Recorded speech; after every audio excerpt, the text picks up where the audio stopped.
First and foremost, it was an absolute shootout between two teams that just looked absolutely incredible. Detroit, the one seed, but the Commanders held their own from start to finish. Lake, what were some of your major takeaways? What did this one boil down to on Saturday?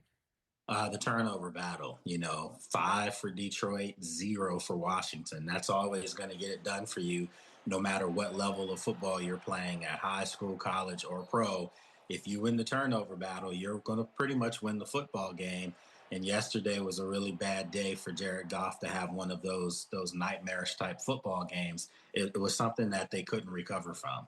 And it's hard to point to one aspect of the Commanders game on Saturday that wasn't successful.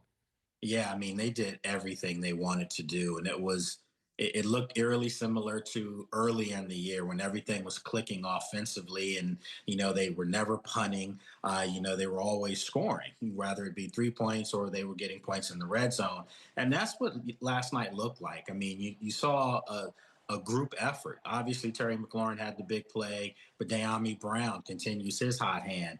Brian Robinson rushed the ball effectively. Austin Eckler, Jeremy McNichols scored. And of course, obviously, number 5. What can you say about Jaden Daniels? He just looks like he's getting better each week, and it's scary because this kid is in his first year, and they're getting ready to go to the NFC Championship game because of his strong play.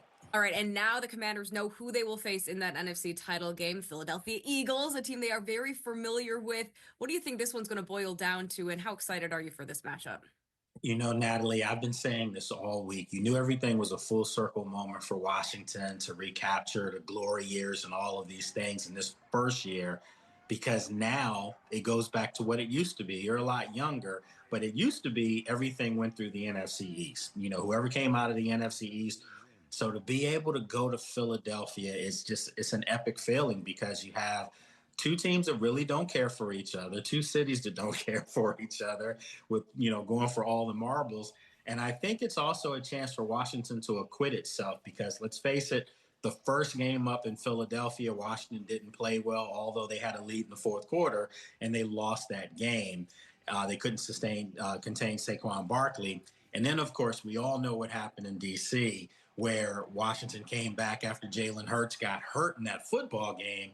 And, a lot of Eagles fans are still been saying, oh, they only won because their quarterback was out, totally overlooking the fact that Washington hung 35 points up on their number one ranked defense. So now you get both teams playing super great football. There won't be any excuses because the loser's going home and the winner. This is crazy to say this, but the winner is going to the Super Bowl. That's right, Natalie. It's hard for me to say it, but that's what's on the line here.